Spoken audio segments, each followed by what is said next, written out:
په آخر زمانه کې به د خلکو شکلونه مسکیږي او د خلکو شکلونه به څنګه مسکیږي.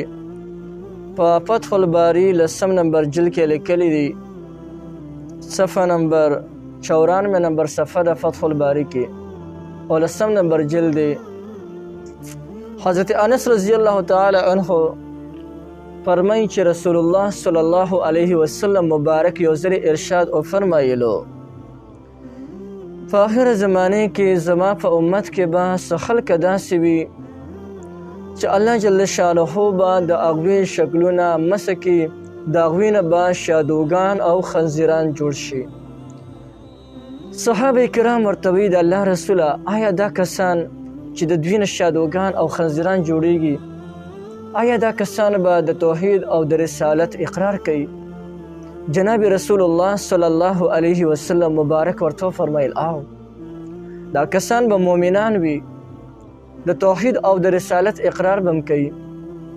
صحابه کرام ورته وایي د الله رسول، نو بیا د دوی ګناه څه ده چې آخر زمانې کې به د دوی نه الله جل شانه خنزیران او شادوګان جوړوي.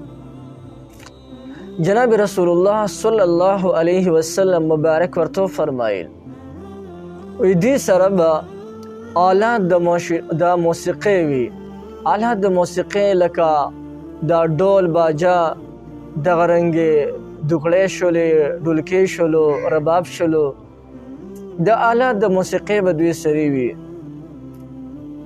او اشلنګاري والا سیزونه وغیره دا به ورسري. یو دویمه خبره چې دا خلک به د شپې شرابونه مسکي، شرابونه به دا خلک وسکي، تر دې پورې چې دا خلک به دا ټوله شپه په دغه لهو لغب، په دغه فضول کارونو کې تیره کړي، چې کله سحر شي او سحر دا کسان راپاسي، د دې ټولو نه به خنزیران او شادوګان جوړ شوي وي. اللهم احفظنا منه. الله دې موږ له د داسې خلکو نه نجات راکړي، الله جل شانه دې موږ د داسې قسم خلکو نه وساتي. دا به څومره خطرناک صورت، خطرناک منظر وي چې الله جل شانه د چا شکلونه مسکي. دنیا کې دومره خطرناک عذاب د موسیقي دی، دا موسیقي اوریدل، دا ډول او سورنا وغیره اوریدل په دنیا کې دومره سخت عذاب دی، د انسان شکل وسره مسکیږي او دا په دې امت کې به کیږي.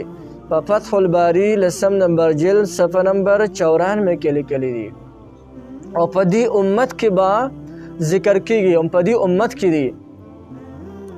نو یقینا چې موږ د داسې مجالسو نه خپل ځان وساتو، خپل اهل عیال او یاران دوستان ترې وساتو چې په هغې کې موسیقي بیانېږي، په هغې کې د الله او د رسول نافرماني کېږي. نن سبا نوجوانانو ته اکثر زما خیال وي کوم ځای کې قال الله او قال رسول الله ویل کېږي هغه ځای ته دوی نه ورځي، او کم ځای کې ډول او سرنا کېږي، په کم ځای کې ټفي او غزلې ویل کېږي، په کم ځای کې په ذل لهو لعب کېږي، هغه ځای ته زموږ نوجوانان رونه ور روان وي. بعضې نوجوانان داسې وي چې هغوی ورته په دغه ځای کې شپې خوب کوي. یقینا ډېره خطرناکه او ډېره سختترینه ګناه ده. موږ له پکار دی چې د دې خطرناک او د دې سختترینه ګناه نه موږ خپل ځان وساتو. جزاک الله خیرا.